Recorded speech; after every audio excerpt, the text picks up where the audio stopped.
Pertanyaan penting. Apa perbedaan penyebab pemusnahan total atau genosida ilahi dalam Al-Quran dengan Alkitab?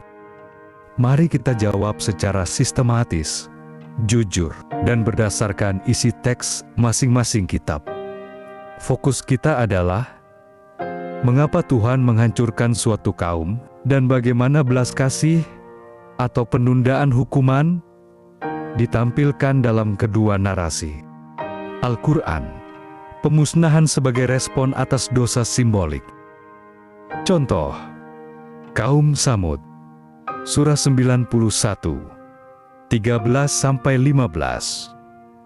Lalu utusan Allah mendatangi mereka, tetapi mereka mendustakannya, maka mereka membunuh unta betina itu. Maka Tuhan mereka membinasakan mereka karena dosa mereka, dan Dia tidak takut terhadap akibat dari tindakannya. Penyebab pemusnahan, membunuh seekor unta suci, simbol kehadiran Allah, menolak utusan Allah Nabi Saleh, satu dosa, hukuman total. Ciri-ciri pola penghukuman dalam Al-Quran. Hukuman massal bisa terjadi akibat satu dosa kolektif atau simbolik hanya karena seekor unta. Tidak ada dialog panjang atau permohonan ampun. Hukuman cepat, mematikan, gempa, suara keras, hujan batu. Tidak selalu ada penyelamatan individu benar. Pola umum narasi Qurani. Tuhan bertindak sebagai hakim mutlak cepat, tegas, dan tidak tergoyahkan. Belas kasih tidak selalu ditampilkan. Pertobatan kolektif nyaris tak diberi waktu. Alkitab, pemusnahan sebagai akibat kerusakan moral total.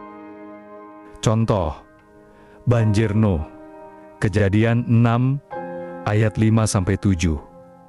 Ketika dilihat Tuhan bahwa kejahatan manusia besar di bumi, maka menyesallah Tuhan, dan Ia berfirman, "Aku akan menghapus manusia yang telah Kuciptakan dari muka bumi." Contoh lain, Sodom dan Gomora, Kejadian 18-19. Abraham bernegosiasi dengan Tuhan. Bagaimana jika ada 10 orang benar? Dan Tuhan setuju untuk tidak menghancurkan. Tapi ternyata hanya ada satu keluarga, Lot, dan anak-anaknya diselamatkan. Ciri-ciri pola penghukuman dalam Alkitab, ada dialog, permohonan, bahkan negosiasi. Tuhan bersedih dan menyesal atas ciptaannya. Waktu pertobatan panjang, Nuh diberi 120 tahun, orang benar selalu diselamatkan terlebih dahulu. Pola umum narasi Alkitab, Tuhan bukan hanya hakim, tapi juga Bapa penuh kasih. Memberi waktu, memberi jalan keluar, menghukum hanya sebagai langkah terakhir.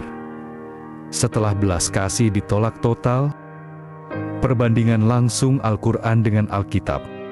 Penyebab utama, Al-Quran. Akibat satu dosa simbolik, Alkitab. Akibat kerusakan moral total.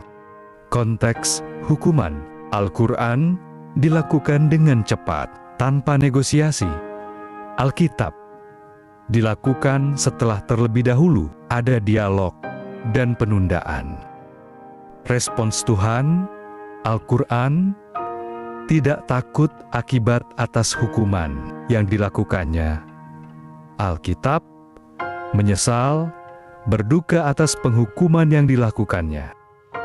Penyelamatan, Al-Quran, bersifat terbatas dan selektif. Alkitab bersifat aktif dan penuh belas kasih terhadap orang-orang benar.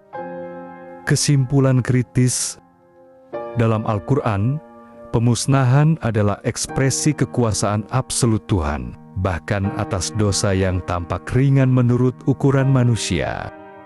Dalam Alkitab, pemusnahan adalah respon terakhir setelah semua pintu belas kasih ditutup oleh kejahatan manusia sendiri. Tuhan dalam Alkitab menghukum karena cinta yang dikhianati.